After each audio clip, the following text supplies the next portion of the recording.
आमिना के लाल, हजरत आयशा के सरदार, सैयदा फातिमा ज़हरा के बाबा, मेरे हबीब करीम सैयद आलम सल्लल्लाहु अलैहि वसल्लम से हजरत फातिमा ने कहा, या रसूल अल्लाह, जो बीबी अल्लाह के करीब होना चाहे, जो रब का कुर्ब पाना चाहे, जो अल्लाह की वलिया बनना चाहे, मुझे कोई नुस्खा बता दे, मैं औरतों को बताऊं।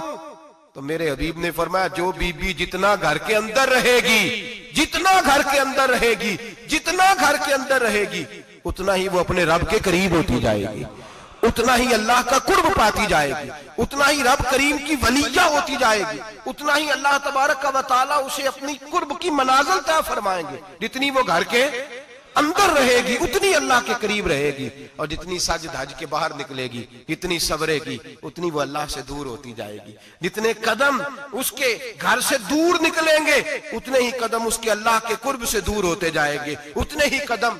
माएं, तुम्हारी दुआएं कबूल होंगी, मेरी माओ तब कबूल होंगी जब तुम घर में रहोगी। बेटियों, रब करीम का कुर्ब उस वक्त नसीब होगा जब तुम घर के अंदर रहोगी। तुम भाई के लिए मांगोगी तो अल्लाह तुम्हें देगा, बेटे के लिए मांगोगी तो अल्लाह तुम्हें देगा, शोहर के लिए मांगोगी तो अल्लाह तुम्हें देगा। अगर चाहती हो कारोबार बढ़े, अगर चाहती हो रिस्क में बरकत हो, अगर चाहती हो तुम्हारे घरों में अमन हो, सुकून हो, जो तुम मांगो अर्श का मालिक तुम्हें अता करे।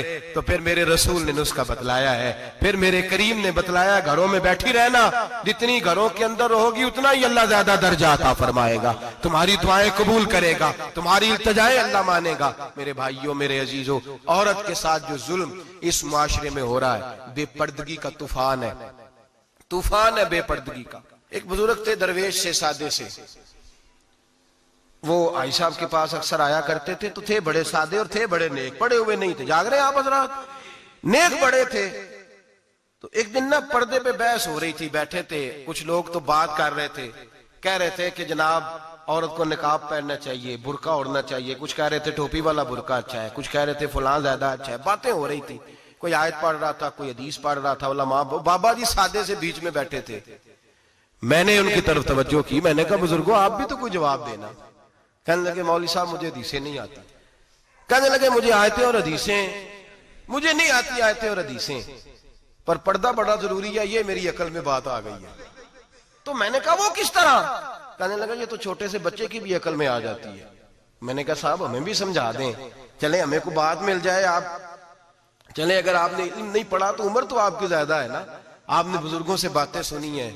तो कहने लगे बेटा मेरा छोटा सा पोता है, वो बाजार से टाफी खरीद के लाता है, अगर टाफी के ऊपर से कागज उतार देता है ना तो टाफी में मक्खियां बैठनी शुरू हो जाती है, टाफी पे मक्खियां बैठ जाती हैं। जब तक उसके ऊपर वो लिफाफा रहता है, कागज रहता है, उस पे मक्खियां, अल्लाह करे आपको समझ आए, अल्लाह करे आपको समझ आए, अल्लाह करे उस दरवेश की बोली टकरा जाए। कहने लगे जब तक तो उसके ऊपर कागज रहा तब तक उस पे मक्खियां, और जब उसके ऊपर से कागज उतर गया तो मक्खियां बैठ गई। कहने लगे 4 साल का मेरा पोता, मैंने मिन्नत कर दी कि खा लो। कहने लगा मैं नहीं खाता, इस पे मक्खियां बैठ गई हैं, मैं नहीं खाता, गंदी हो गई है, मैंने ये टाफी नहीं खानी। कहने लगे मैं बूढ़ा आदमी दोबारा दुकान पे गया, जद्दोजहद करके नई टाफी लाया, बेटे को कहा खा लो, अब उसने खाई। कहने लगे मुझे समझ में आ गई, जो बीबी पर्दा करेगी उस पे मक्खियां नहीं बैठेंगी, जो औरत पर्दा करेगी उस पे मक्खियां, और अगर उस पे मक्खियां बैठ गई तो फिर वो किसी के लिए काबिल कबूल है।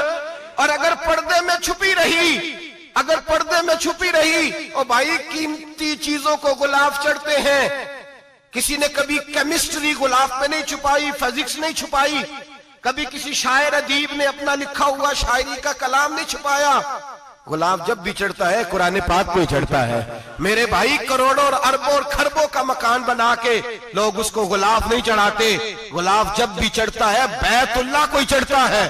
जो चीज कीमती होती है वो गुलाब पे होती है। मेरी बहनों, मेरी बेटियों, अगर तुम अपने आप को कीमती बनाना चाहती हो तो गुलाब में छुप जाओ, तुम्हारी कीमत बढ़ जाएगी, तुम्हारा वकार बढ़ जाएगा, तुम्हारी अजमत बढ़ जाएगी। मेरे हबीब ने फरमाया जितनी घर के अंदर रहोगी, दुनिया तो दुनिया रही, अल्लाह की नजर में तुम्हारी कीमत बढ़ जाएगी, रब करीम की निगाह में तुम्हारा वकार बढ़ जाएगा, अल्लाह की नजर में तुम्हारी अजमत बढ़ जाएगी। और जब औरत निकलती है, जब वो घर से निकलती है, मेरे हबीब करीम अलैहिस्सलाम ने फरमाया औरत छुपाने की चीज है, छुपाने की चीज है, छुपाने की, ये कीमती है, ये खजाना है, इसे छुपा के रखो। फरमाया जब ये घर से निकलती है, फरमाया और कोई देखे ना देखे, शैतान उसे देखता है, शैतान वसवसा अंदोजी करता है, शैतान उसे देखता है। और हबीब करीम सैयद आलम सल्लल्लाहु अलैहि वसल्लम जब बात करते थे, जब लफ्ज बयान करते थे, मोहताज जुमले बोलते थे,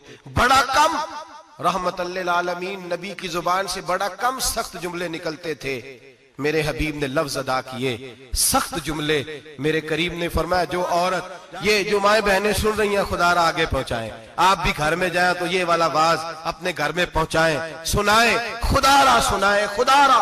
रोज एक कयामत छूटती है और मेरे भाई लाखों इज्जतदार लोग अपने तकिए पे मुंह रख रख के रोते हैं, इसलिए कि वो बच्ची जिसके बारे में कहते थे हमें एतबार है, एतबार का लफ्ज बोल के बाप जो जुल्म करता है अपनी बेटी पे, भाई एतबार का लफ्ज बोल के जुल्म करता है बहन पे, एतबार का जुमला बोल के ज्यादती करते हैं हम अपनी जानों पर।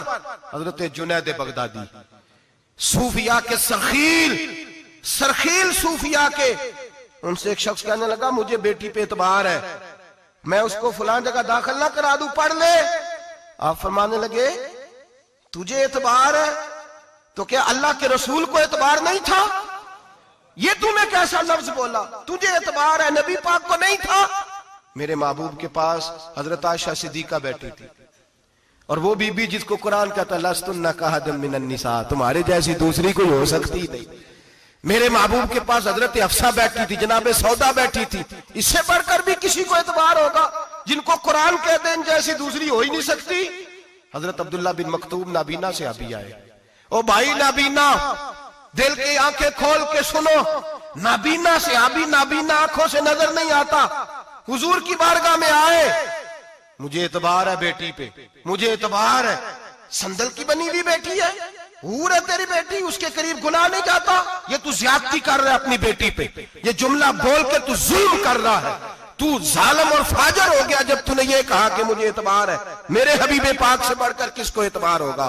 मेरे करीम रसूल सैयद आलम नूर मुजस्सम सल्लल्लाहु तआला अलैहि वसल्लम ने फरमाया, हजरत आयशा थी, हजरत अफसा थी, हजरत सौदा थी, अब्दुल्ला इब्ने मक्तूम नाबीना आए तो मेरे नबी ने फरमाया बीबियों पर्दा करो, बीबियों बोल के बताइए, बीबियों, सारे बोलिए बीबियों, अल्लाह करे ये आवाज गूंज जाए पूरे मुआशरे में, बीबियों।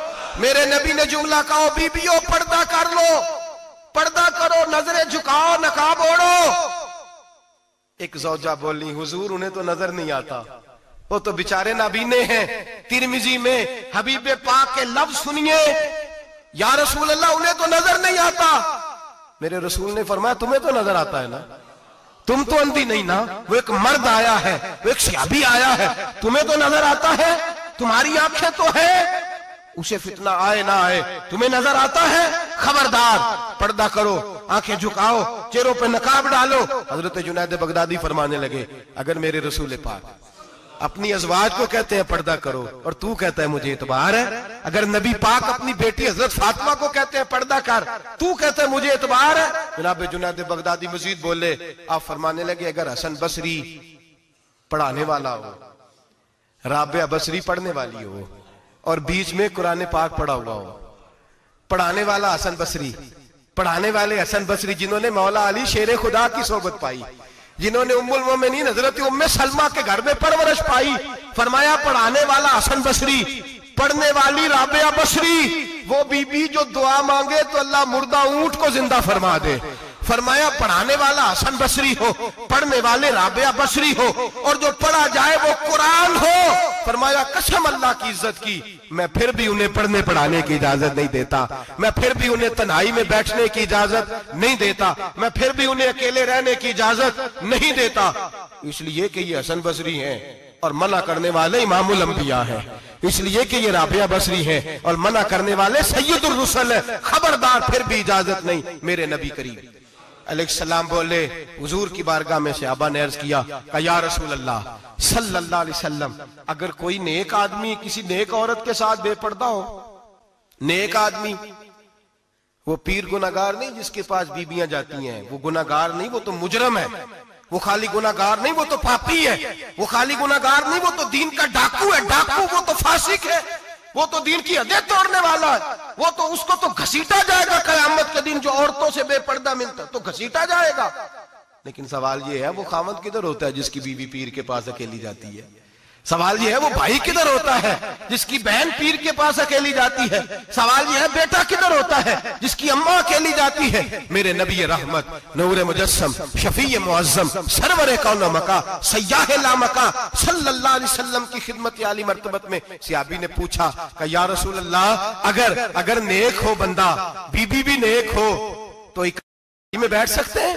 आला हज़रत ने फरमाया, अगर औरत दीन सीखने चाहे, पीर के पास जाए तो अपने खामद के साथ जाए, अपने भाई के साथ जाए, फिर भी पर्दे में बैठे, दूर बैठे, आवाज के साथ बात को समझे, लेकिन उसको तनाई करने की इजाजत, किसी को भी इजाजत है, वो चाहे जो मर्जी भी हो, कोई भी हो, बड़ी खुली बात कर रहा हूं। मेरे हबीब पाक से पूछा, हुजूर अगर मर्द औरत नेक हो फिर भी तनहा नहीं बैठ सकते? मेरे महबूब ने फरमाया, अगर जकरिया के बेटे याहया हो और ईसा की वालदा मरियम हो तो फिर भी मैं उन्हें तन्हा रहने की इजाजत नहीं देता, फिर भी उन्हें तन्हा रहने की मैं इजाजत नहीं देता, फिर भी इजाजत नहीं है। जब मेरे रसूल पाक सल्लल्लाहु अलैहि वसल्लम ने इतनी पाबंदी लगा दी, जब बात हजरत हसन बसरी और राबिया बसरी की आ गई, जब बात जनाबे मरियम सलामुल्लाह अलैहा और जनाबे सैयदना जकरिया अलैहिस्सलाम की आ गई, जब यहां तक बात पहुंच गई तो फिर तू मॉडर्न है, फिर तू ज्यादा एतबार वाला है कि तेरी बेटी यूनिवर्सिटी ड्राइवर के साथ जाती है? फिर तूने कहां से वो उसके अंदर नूर भर दिया है कि तेरी बेटी अकेली घूमती है? फिर कहां तूने ये बात समझ लिया है कि तेरी बच्ची जहां मर्जी तन्हा रहती है? फिर तू कहां से वो कुव्वत लाया? ये तालीम है? इकबाल ने कहा, यार मशरिक हवस में गलता, शबाब उरिया शराब इसियां, जिसे भी देखो गरी के इसियां, हम ऐसी तहजीब क्या करेंगे? और इकबाल कहने लगे, तुम्हारी तहजीब खुद अपने खंजर से खुदकुशी करेगी, इसलिए कि जो शाखे नाजुक पे बनेगा आशियाना वो ना पायदार होगा। मेरे भाई, हम लोग पहले हाथ में आग का अंगारा देते हैं, फिर कहते हैं बेटे तूने जलना नहीं। हम पहले उसको सारी सहूलियात देते हैं, फिर कहते हैं तूने बिगड़ना नहीं। मेरे नबी रहमत, नूर मुजस्सम, शफी मुअज्जम सल्लल्लाहु अलैहि वसल्लम ने फरमाया, जो बीबी बन संवर के बाजार जाए, मेरी तरफ देखे, आंखें खोल के देखे, ये हदीस आपने सुनानी है। इंशाल्लाह बोलिए, सुनाएंगे इंशाल्लाह ताला, बोल के इंशाल्लाह कहिए, आपको सवाब होगा। सुनाएंगे इंशाल्लाह। मेरे नबी करीम सल्लल्लाहु अलैहि वसल्लम ने फरमाया, जो औरत बन संवर के बाजार जाए, अब तो खैर बीबियां बुरका पहन के जाती, बुरके पे भी कढ़ाई की है, बुरके पे भी काम कराया, बुरके पे जो काम और नक्श निगारी हुई है वो 10,000 की है। बुरका पर्दे के लिए पहना था, दिखाने के लिए। ये कैसा बुरका है कि उसने बुरका भी पहना हुआ है और बुरका भी उसने फैशन वाला पहन लिया है? ये किस तरह का? इस तो पर्दे को पर्दे की जरूरत पड़ गई। ये कैसा पर्दा है कि जो पर्दे को पर्दे की जरूरत है? बुरका तो इसलिए होता है कि मुझे देखे कोई ना, और इसने तो पहना ही इसलिए कि जरा लोग देखें तो सही, मैंने कितना कीमती पहना है। इस हिजाब को हिजाब की जरूरत पड़ गई। मेरे हबीब पाक अलैहिस्सलाम ने फरमाया, बिला जरूरत औरत को इजाजत है, बीमार हो तो डॉक्टर के पास जाए, औरत को इजाजत है, जरूरत पड़ जाए, घर में सौदा सलब ना आता हो तो लेने चली जाए, औरत को इजाजत है। अगर गवाही की जरूरत पड़ जाए तो पर्दा करके काजी अदालत के पास गवाही देने जाए, औरत को इजाजत है हज पे जाए, औरत को इजाजत है उम्रे पे जाए, औरत को इजाजत है कि अगर किसी वक्त जिहाद के लिए औरतों की जरूरत पड़ गई तो हजरत फातिमा और जनाब आयशा की सुन्नत अदा करे, जिहाद को जाए। लेकिन अगर औरत मौज करने जाए और रोज गए वो देखे ना, फलां पार्क में थे, आप तो कभी गए ही नहीं, फलां जगह थे, आपके पास तो फुर्सत ही नहीं, फलां मेरी सरगोदे वाली बहन का खामन तो रोज लेके जाता है, आपने तो कभी तवज्जो नहीं फरमाई। रोज पैगाम देती रहे। मेरे हबीब करीम सैयद आलम सल्लल्लाहु अलैहि वसल्लम ने फरमाया, जो बीबी बन संवर के बिला जरूरत बाजार जाए, नबी पाक अलैहिस्सलाम ने फरमाया, एक कदम वो उठाएगी तो उस पर अल्लाह की लानत बरसेगी, फरिश्तों की लानत बरसेगी, जमीन वाले लानत बरसाएंगे, आसमान वाले लानत बरसाएंगे। और मेरे हबीब बोले तो फरमाया, जब अल्लाह की लानत बरसेगी तो मैं भी उस बीबी पे लानत ही करूंगा जो बीबी बन संवर के जाए।